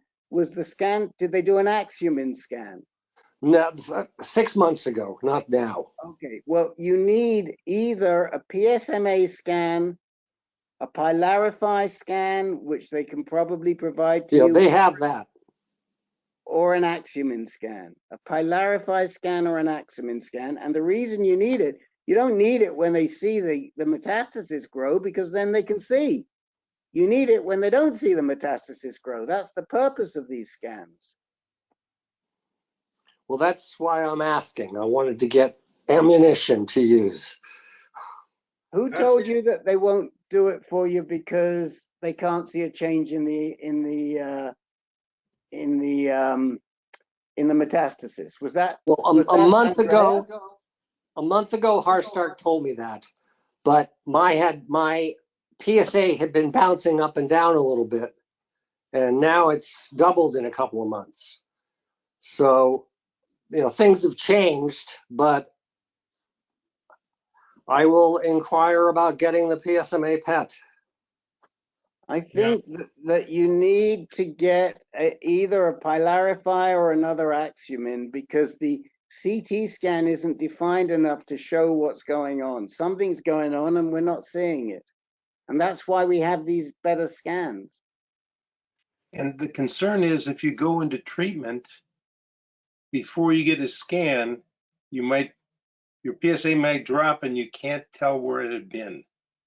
So you need the scan first before you He's in treatment, Phil. He's in treatment.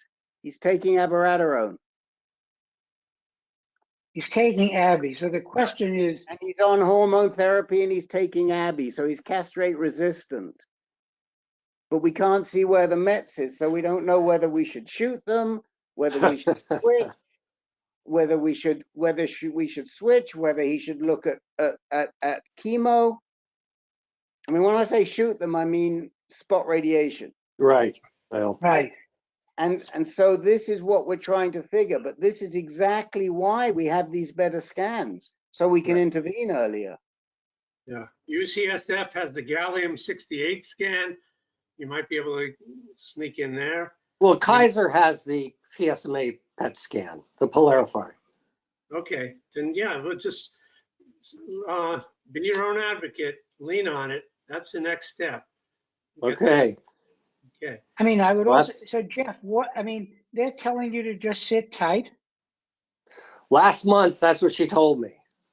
That because that in her experience, the PSA goes up and down, but as long as the metastases don't grow, that you're in good shape, and that it'd be more difficult to get them to agree to a PSMA scan because the PSA was going up and down. Now that it has doubled in 2 months, may be different. But she had no question about having these 2 scans done immediately. Right. Except that today's scan is worthless. I mean, when you look at it compared to the current scans, it is worthless. It only identifies major bone metastasis.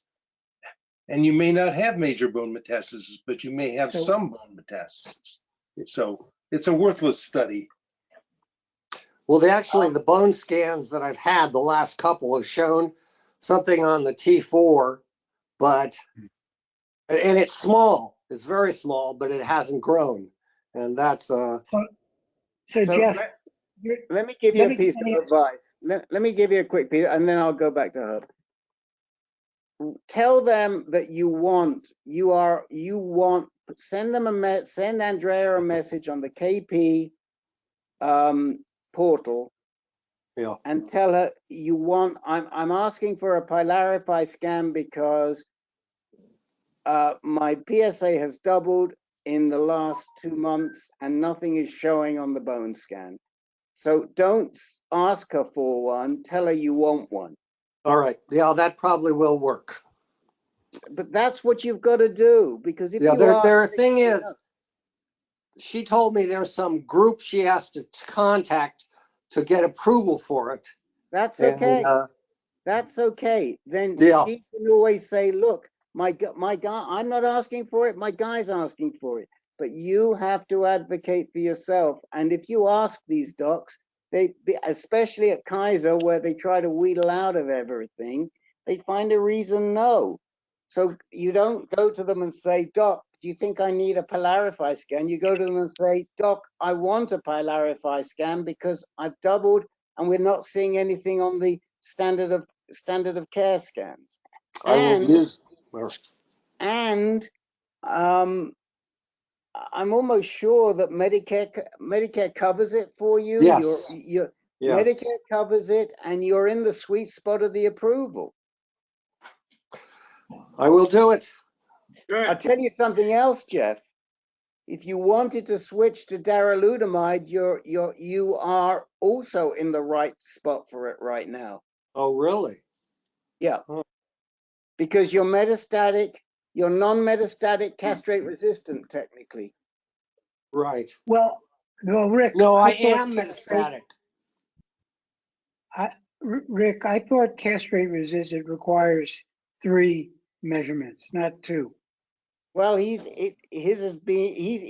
gone up at least 3 times because he's gone up and come down, gone up and come down. Now he's doubled. Yeah, but it has to be. I mean, I thought the definition is 3 in the same direction. It is for Provenge. I don't know what it is. I don't know what the definition was for the darolutamide trial. You'd have to look and see what the definition was for the darolutamide trial. Let me just guess, Jeff. When were they going to do another PSA? Oh, every month. I'll get one November 5th. Okay, good. Okay. Well, you got homework to do. Just Yes. keep pushing for this. So, okay, let's. Thanks, guys. We only have about 15 minutes. Ken, do you have your microphone on? We haven't heard from you in several weeks. How are you doing? Yeah, sorry I'm running late, but I was mountain bike riding, and I honestly thought this meeting started at 4 o'clock my time. That's okay. It happens frequently. Go ahead. How are you doing? No, I'm doing okay. Yeah, I mean, my PSA is going up.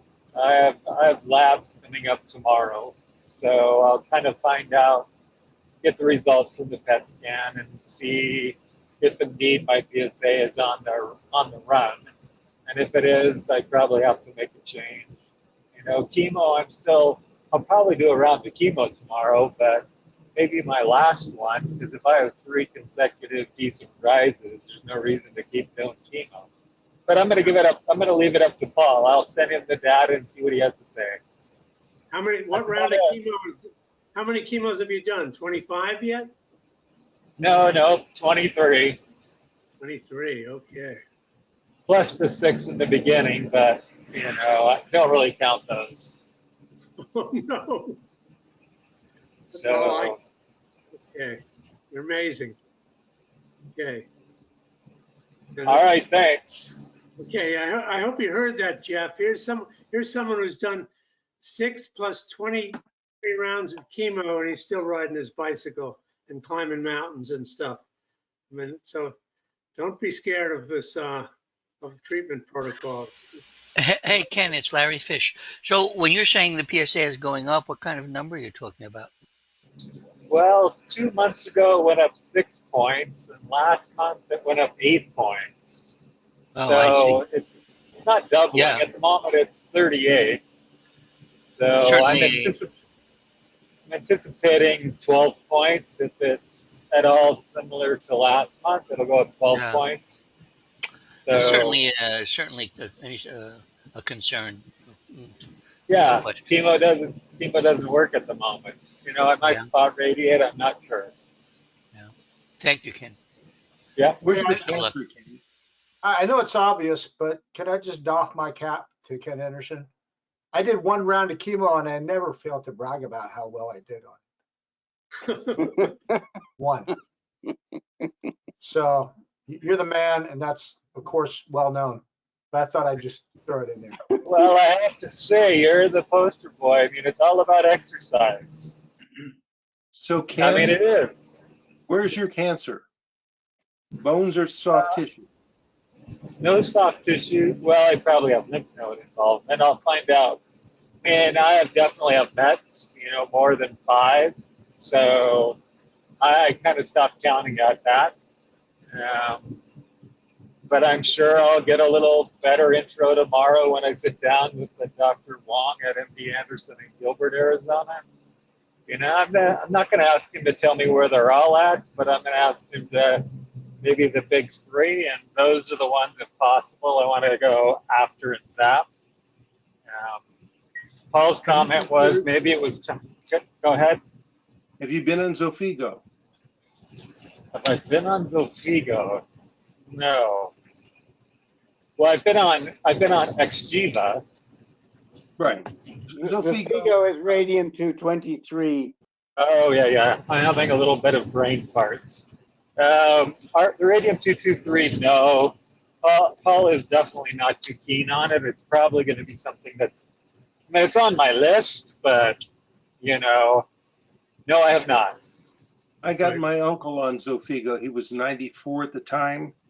He went from a 54 PSA down to 5. Oh, that's a good result. He's a poster child for that. He lived several more years and did not die of prostate cancer. So Xofigo is an easy treatment. When I say easy, it's 1 shot a month for 6 months, virtually no side effects, and it can go directly to the bones and treat bone-related issues. So again, not strictly true, Phil. The big problem. Phil, it's on my list. The big problem with radium-223 is that it goes to all calcium, and so it's got a big tendency towards myelosuppression.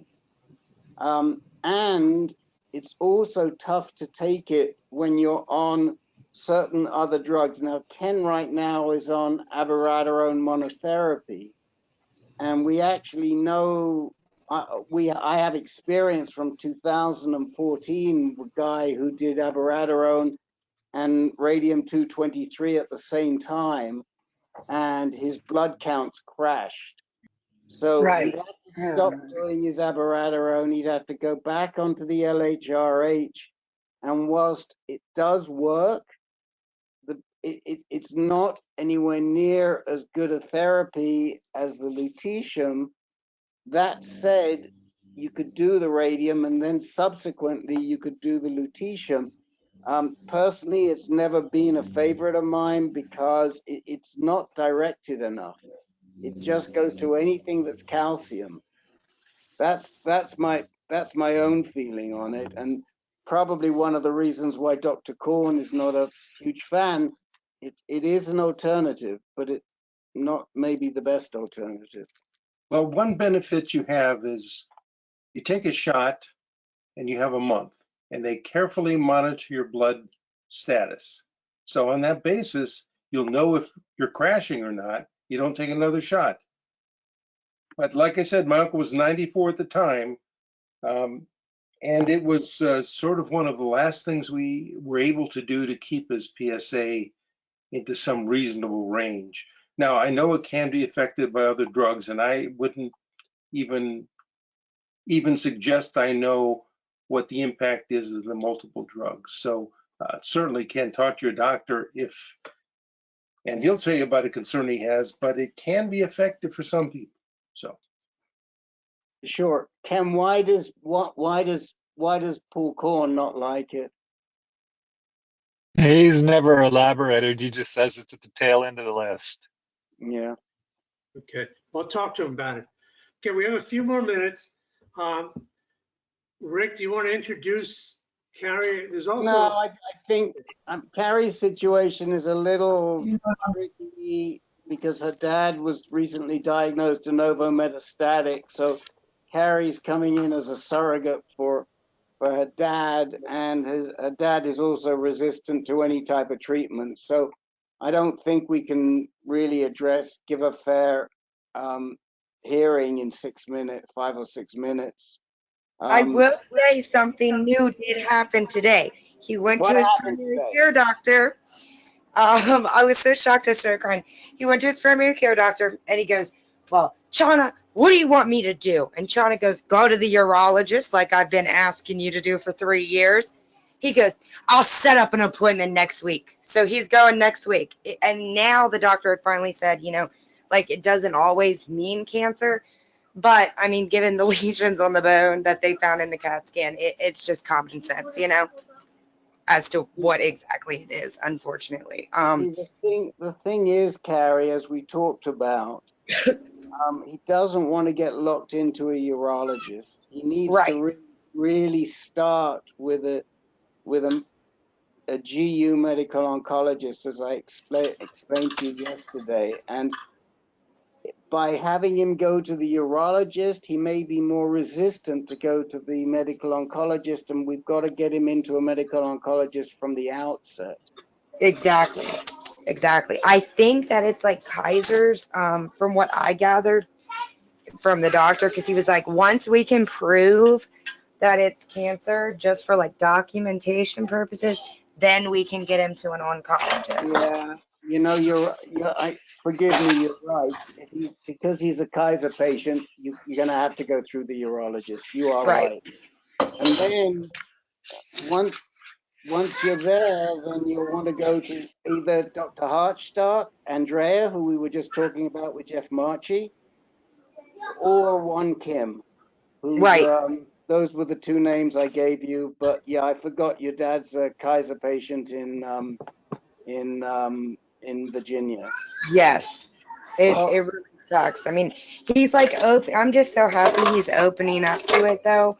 Because he heard cancer and like freaked, and it was so weird that I think he thought, and I don't know if any of you went through this, I think he thought his girlfriend was going to leave him.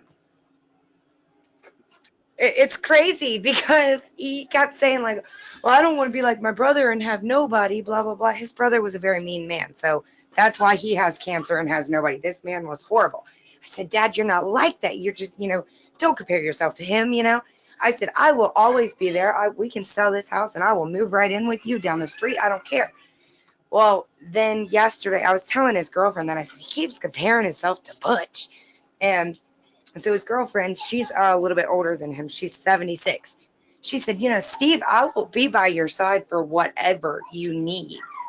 And that was yesterday. And today we're making progress, actually. Good. Okay. We've all Hey, Rick, Harstark just moved from Oakland to San Francisco. She had to give up a bunch of Oakland patients because she moved. They've got other GU oncologists in Oakland that are taking her patients. And I don't think she takes anything out of state at all. From what she told me, they won't even let her keep the people she had in Oakland. And here I'm in San Francisco, and she had me from Oakland, but they won't let her keep the people she had over there. She's got to get it's a little different, Jeff, because when they get referred in from Kaiser systems outside of the state, it's not really their patient they're advising.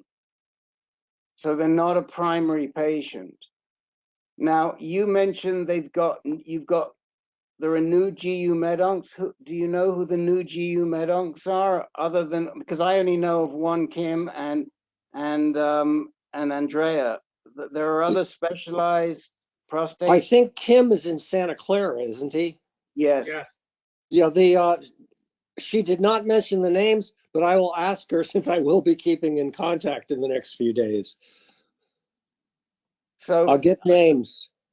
I don't, like I say, Carrie, I don't think it will impact you so much because they're basically there as a consultant to the oncologist, although they're really calling the shots because the local oncologists don't know how to treat prostate cancer. Exactly. And I'm so worried because it's Kaiser. Anyways, I mean, there's been just so many issues with them, with my mom and with me. And then, the little bit Dad has went to the doctor. It's always referral here and referral there. And, he just had that aorta abdominal aneurysm. that was 8 centimeters below his kidney. And, he's kind of still recovering from that. And like his blood pressure is kind of iffy. We just changed all his medicine around. He's on blood pressure medicine. He had 2 heart attacks 10 and 11 years ago. So he's just kind of like all over the place. And he's like, I don't understand these medicines, Carrie, write them down. So I have to write them down. It's open season for Medicare coming up next month. I mean, Yes, that's what he was telling me yesterday. Get someone to counsel you on what your options are, because in Virginia, you probably have some excellent options that, to get out of the Kaiser system by the end of the year. Right. Right. Because, I mean, his PSA level in, when was it? 2018 was in the 60s. It was 61. And then 2 months later, it was 74. And then it was 70. And then we just retested on Sunday, even though his primary care didn't want to. And I said no, because he just had the aneurysm and the hernia. So I said that had his colon and left testicle and everything in it. So I said, no, let's do the PSA to have something to test from, not let's focus 3 years ago. A lot just happened. So we did that, and now it's 85. He hasn't had a biopsy yet, is that right? No, not yet. But Kaiser here is totally different. I mean, my PSA was like 7, and they did all they did biopsies, and it almost, surgery wasn't far off. I think they do have an option with Medicare that you can go to almost any doctor. You're not stuck with an advantage at any specific doctor. You can go multiple places. You might want to look into that one. Okay. Because right now he has Medicare Part A. Yeah, right. He has A and B, but his supplement is what's called an Advantage plan, Carrie. And what we're saying is, what Jeff is saying is, if you pay a little more each month, then you can get a different plan that will allow you to see any doctor, any place. And you also, you also have to buy a drug plan with that. So the most economic is oftentimes the Advantage plan, like you're on, but you've got to compare those prices. But this is some of the stuff I thought we might get into next time, because it is complicated. Right. Yeah, you I probably, appreciate you guys. there are people in your area that will advise you on this kind of stuff that you can sit down with or get online with, that kind of can go over your situation with insurance and your options. You just gotta hunt around for them a little bit. Yeah, also check your dad's mail, because he's probably getting bombarded with Medicare stuff right now, people trying to attract him to switch. So he's Right. I think he has, honestly, because he's my landlord, so I get all his mail before he does. He doesn't live here, but this is like his legal address. So I get all his mail before he does, and I'd be opening it and stuff, reading and telling him whatever it says. I know he had just got a hospital. Well, it wasn't a bill. It was a summary of the aneurysm, and it was like 99,000 total. And that was a lot. But then Kaiser covered it, and then Medicare too.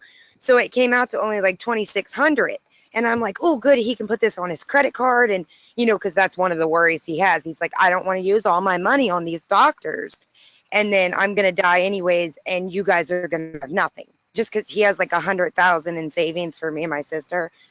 So he's like worried about that. And I'm like, I don't care about the money, like, I just want you to be here. And Kaiser has something like, if you have a diagnosis, a full-on legal, legit diagnosis, you get like free copays. Plus, he already met his deductible. Our insurance restarts in August, and he met his deductible right in September with the aneurysm surgery. So everything's going to be $0 here pretty soon anyways. So I'm hoping I can encourage him with that, that way that excuse is out of the picture. He has so many fears. Like, he's like, oh, I'll never be able to have sex again. And I'm like, oh my God, is that really your only worry right now? You have grandchildren, dude. And he's like, oh, I don't know. And then he gets frustrated, and he's like, I don't want to talk about it. And 5 minutes later, he'll start talking about it again. So he's like going through the motions, I think. Okay, Carrie, join us again next week. And, okay, I will. Work cut out for you. Okay, James Vey, have you been on before? Yes. Have, okay, Yes. Yeah. okay. This is Okay, about my third shot. huh? Right. This is my third appearance. Okay. Okay, I think we got around to everybody that had something to say. I didn't ask, I mean, I missed last, I missed others. Does anybody else Speak have, up, Russ. does anybody else have some huge, important thing that they want to share with us that, slipped through the cracks this evening? I think Russ Hoover has something, Peter. Okay, go ahead, Russell. Turn on your mic, Russ. Should say there at the bottom. Is it on? Yes, Okay. It's on. Okay. You guys were talking about trying to get into this lady, Elizabeth Goncial. They Yes. won't accept me because I'm in the same group that she's in, and they said it was a conflict of interest with the doctor I'm with. Plus, she's not a GU. Yeah, she and Galossi, however you pronounce her last name, is not a GU, by the way. Yeah, she is a GU, by the way. Not Yes. according to what's online What's by the doctor's group. But the doctor. Regina. Anyway, yeah. Well, hold time out. This is where you have to be your best advocate. All right? We're trying. Well, okay, she did, but you're not. But when you come back to us and says, but by the way, she's not, because that's what it says online. Who do you believe? What it says online, or do you believe us? Len has been to see her. She trained under Dr. O. She was at Harvard. She was at the whatever the hospital there is doing, and she did a GU fellowship and GU rotations there. Now, do I believe you online, or do I believe Len, who actually went to see her and has discussed her history with her? Okay, let's put that one aside. We can get by that one. What my question was, and I'm trying to get around this, is we tried to get me in with her, and their people denied that because she's in the same group with my current doctor, and they said it was a conflict of interest. And I didn't push the issue. I didn't want to be a schnook, but I just wanted to bring it back to see what you guys had as a suggestion. Because the conflict of interest is sort of, quite frankly, pissed me off because I'm the one who should be the interest here, and I'm the patient. Well, Well, Russ, I agree with you. What's the conflict and who's in conflict? Okay, so the conflict. That's what my question. Okay, so if any of you got, first of all, somebody just came into the group, Minara. Are you looking for the MS group, Minara? You're muted right now. So turn on your microphone. Coming on behind. Minara?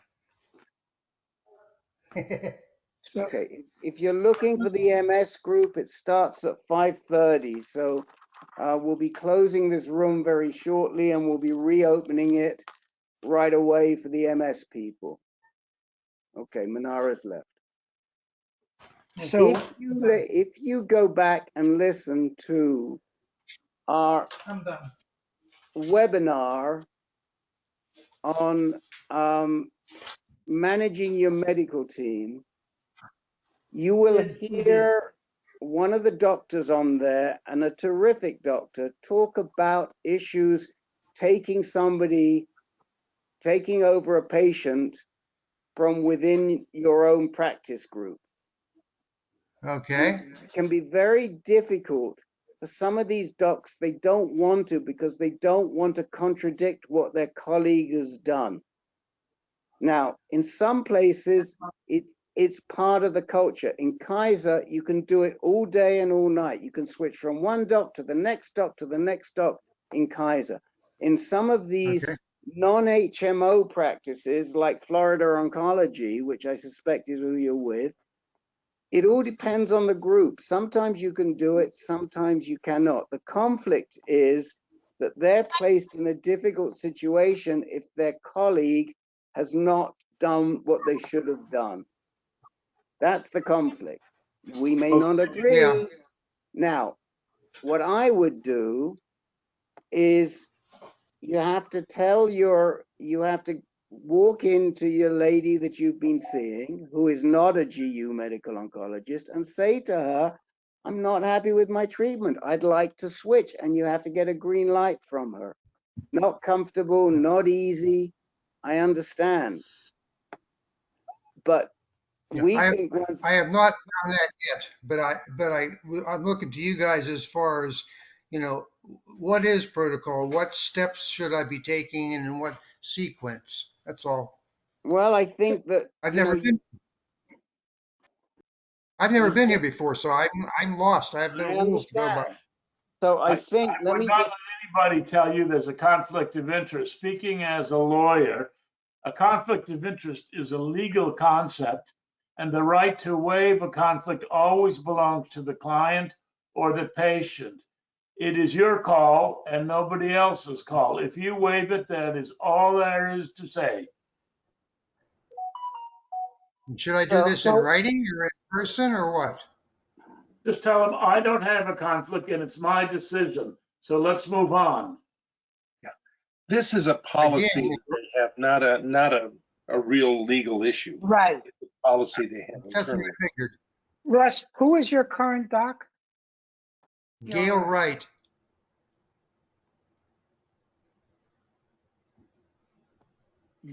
With a W, W-R-I-G-H-T.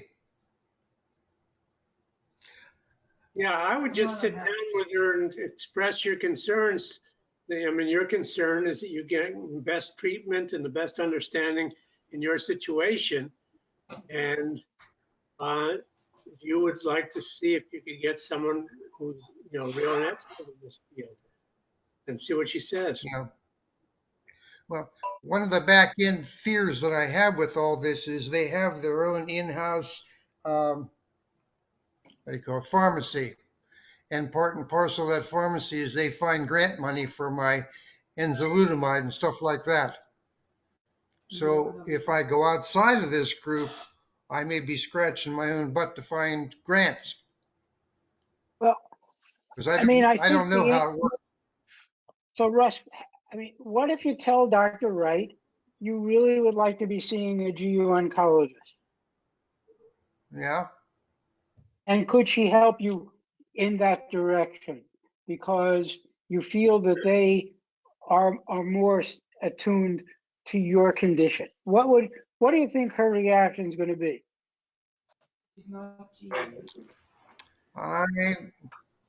I'm not sure. I don't think that. My hope is that she would say, I hope she would say, you're right. We have somebody in our practice as GU. Why don't I send you to him or her? So I think I think it was said originally, I think you have to ask Dr. Wright saying, look, I have a serious condition. I have prostate cancer. I would like to see an oncologist that specializes in prostate cancer. Well, okay. And could you I'm help? just looking. You've got to be Okay, I'm careful. just looking for you guys for ideas here of how I should best do this without pissing off the whole world. You know what I mean? Okay. But you're not pissing. Look, guys, Herb, hold on. You've got to be careful how you phrase this, because you just came back to me and said, but she's not a GU oncologist. Now I've got her Florida cancer specialist profile right in front of me here. Yeah. And it says in the second line, has special interest in cancers of the bladder, kidney, testicle, and prostate. Yep. Right? What is that? What is that? If that's not a GU oncologist, what is that? That's his interest level area. I don't know. I don't know how you define these things. I've never been here before. Well, They're interesting. I don't know how you. That's what a GU oncologist is. A genitourinary oncologist is somebody who treats cancers of the bladder, the kidneys, the testicles, and the prostate. Yeah. That's the question I have. Is she board certified? Is she board certified in that? Or is there There such a is no thing? I mean, board, I there don't, is no board certification. You're board okay, certified well, as an oncologist, and then you do your fellowships. And you do your fellowships okay, in the cancers that you want to specialize in.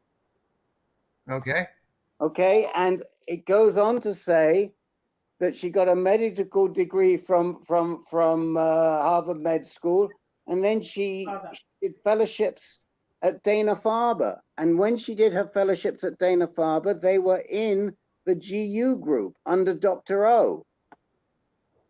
We won't send you to somebody who isn't. If you hear it from us that they're a GU oncologist, they're a GU oncologist.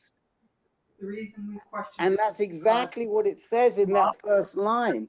So whoever told you that she's not, whether it was Regina who didn't read it right or it's somebody at the other place, I don't know. But you have to go say, now, if we pull up Gail Wright, I think from looking a long time ago, she's a breast cancer person, and she says it. Well, it doesn't say anything on her page. I checked.